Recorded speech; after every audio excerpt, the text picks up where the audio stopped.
नेपाल के 100 के नोट पर भारत के 3 इलाके, भारत के लिपुलेख, लिम्पियाधुरा और काला पानी नेपाल नोट पर क्यों? चीन की साजिश की आशंका। नेपाल ने चीन को 100 के नोट छापने का दिया है जिम्मा। पाकिस्तान, चीन के बाद अब नेपाल भी भारत को आंखें दिखाने की हिमाकत करने लगा है, क्योंकि नेपाल के 100 के नोट पर भारत के 3 इलाके लिपुलेख, लिम्पियाधुरा और काला पानी को दिखाए जाने की मीडिया रिपोर्ट्स हैं। इस रिपोर्ट के बाद इंटरनेशनल राजनीति में हलचल है। चलिए जानते हैं क्या है ये पूरा मामला। दरअसल नेपाल के केंद्रीय बैंक नेपाल राष्ट्र बैंक ने चीन की एक कंपनी को 100 रुपये की 30 करोड़ प्रतियां छापने का कॉन्ट्रैक्ट दिया है। इस बारे में न्यूज एजेंसी पीटीआई की रिपोर्ट है कि इन नोटों पर बने नेपाल के नक्शे में भारत के 3 इलाके दिखाए गए हैं। ये इलाके लिपुलेख, लिम्पियाधुरा और काला पानी हैं।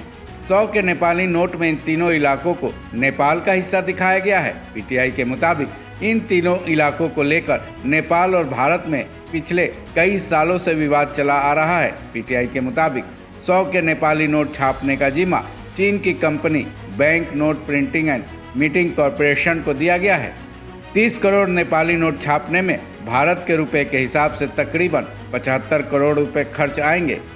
नेपाल सरकार ने 100 के नेपाली नोट के बदलाव की मंजूरी इसी साल के मई महीने में दे दी थी। नेपाल राष्ट्र बैंक के पास नोटों में बदलाव का अधिकार तो है, लेकिन इसके लिए नेपाल सरकार की मंजूरी जरूरी है। ऐसे में इस बदलाव को लेकर नेपाल सरकार अनभिज्ञ है, ये कहना बेमानी होगी। ऐसे में ये तो साफ है कि नेपाल सरकार की मंजूरी के बाद ही भारत के इन तीनों इलाकों को नेपाल के नोट पर छापकर उसे अपना इलाका बताने की कोशिश की गई है। मीडिया रिपोर्ट्स में भी बताया जा रहा है कि इस मामले में नेपाल को उकसाने में चीन का हाथ है, जिसकी वजह यह है कि इंडिया ने 1962 की लड़ाई में चीन के आक्रमण से खुद को बचाने के लिए इन्हीं तीनों इलाकों में अपनी सेना को तैनात की थी। इतना ही नहीं, इन तीनों इलाकों में भारत की सेना अभी भी तैनात है। वहीं 1990 में नेपाल के राजशाही से लोकतंत्र की राह पर चलना शुरू करते ही इस पर विरोध के सुर उठने लगे थे।